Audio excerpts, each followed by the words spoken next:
हम लोग पाठ संख्या 8 जिसमें मैं और मेरा देश पढ़ेंगे और उसके बारे में पाठ के अंदर क्या है ये जानने की कोशिश करेंगे। ठीक है, सर्वप्रथम तो बेटा कोई भी पाठ अगर होता है, कोई भी लेख या कविता, तो उसके लेखक या रचयिता के बारे में हम लोग जानते हैं।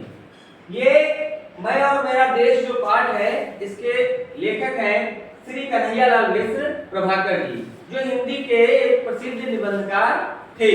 ठीक है, ये जो पाठ है बेटा, इस पाठ से मैं और मेरा देश यानी मैं खुद जैसे आप लोग और हमारा देश, हमारे देश का क्या नाम है? भारत। तो इसमें दो प्रसंग हैं। पहला ये है कि हमारे देश के महान संत स्वामी रामतीर्थ जी जापान में यात्रा कर रहे होते हैं। कहाँ यात्रा कर रहे होते हैं? जापान में। ठीक है, जापान में यात्रा करते हैं और वो ट्रेन में बैठे हुए होते हैं। ठीक, ट्रेन में बैठे हैं। उन दिनों उनका जो भोजन था वो फलाहार था। क्या था?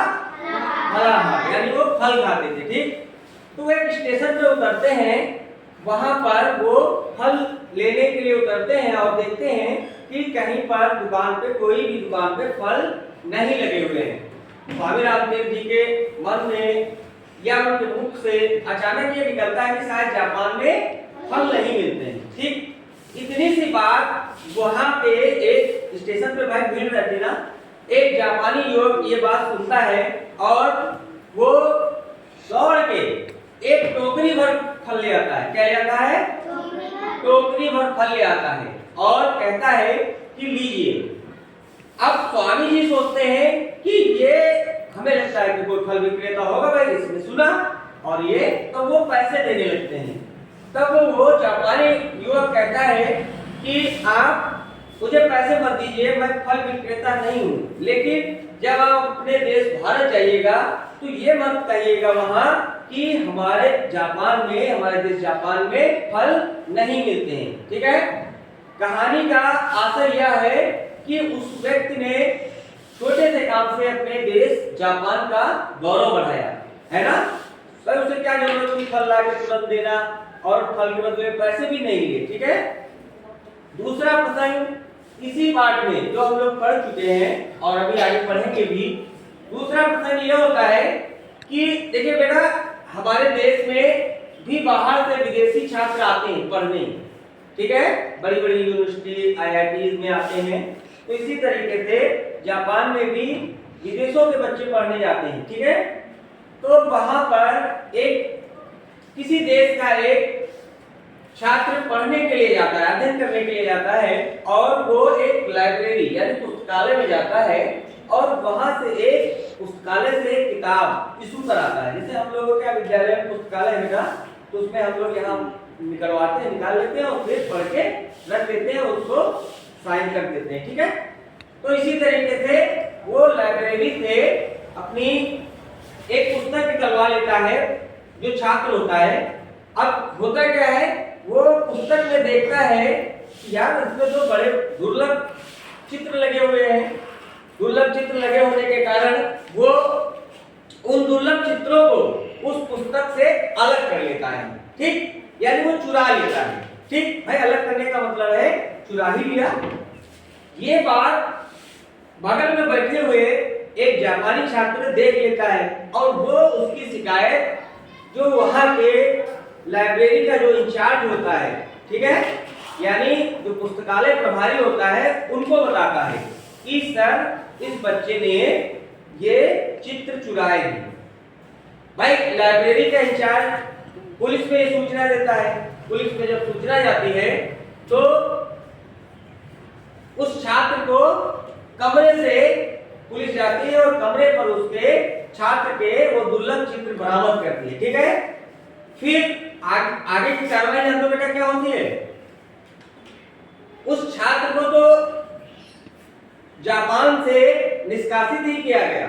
ठीक है, बाकी उस लाइब्रेरी से भी निष्कासित किया गया और उस लाइब्रेरी के बाहर एक नोटिस बोर्ड लगा दिया गया। नोटिस बोर्ड देखे आप लोग?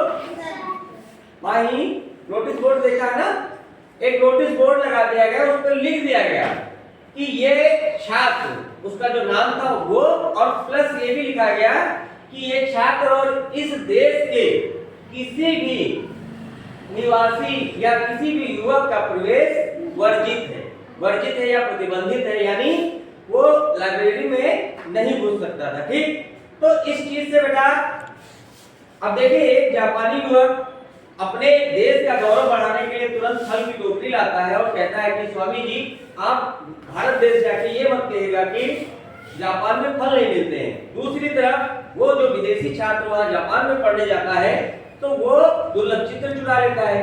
भाई जब चित्र चुराओगे और उसकी शिकायत होती है, पुलिस बरामद भी कर लेती है, तब उसका और उस देश के जो जिस देश का वो निवासी था सभी का प्रतिबंधित कर दिया जाता है। ठीक, तो कहानी का अर्थ यह है कि हमें हमेशा ही अच्छे कर्म करना चाहिए। कोई विदेशी अगर आता है या हमारे आस पड़ोस या जो भी है, यानी हमारे देश का गौरव हम ही लोगों से है ना।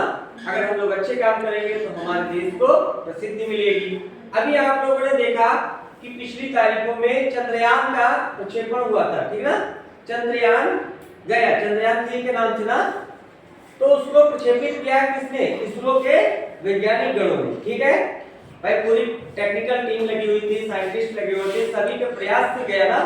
लेकिन वो गया तो इसरो के वैज्ञानिकों ने भेजा, लेकिन विदेशों में या हर जगह चर्चा क्या हुई? चर्चा यही हुई कि भाई भारत के भारतीयों का मतलब भारतीयों ने भेजा है। भारत देश का चंद्रयान गया है, भेजा हमारे देश के वैज्ञानिकों ने है, लेकिन नाम और गौरव सभी का मान ऊंचा हो रहा है। भाई क्यों नहीं होगा ऊंचा?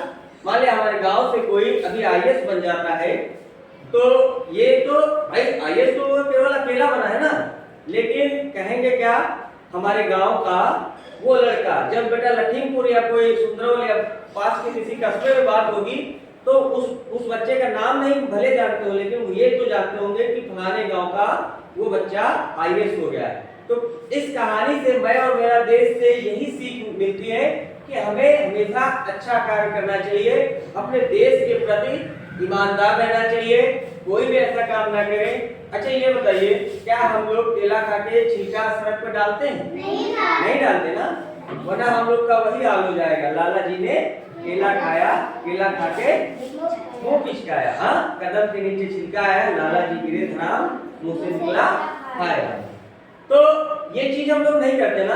क्या कभी पूरा हम लोग घर का साफ करके घड़ी के सामने लगा देते हैं? नहीं करते ना। तो अगर हम ये सब काम अपने घर में नहीं करते हैं तो अपने देश के लिए भी तो हमें नहीं करना चाहिए। भाई हमारे देश का गौरव तभी बढ़ेगा जब हम सब मिलकर प्रयास करेंगे। ठीक है, आज का इतना ही। ठीक है, थैंक यू।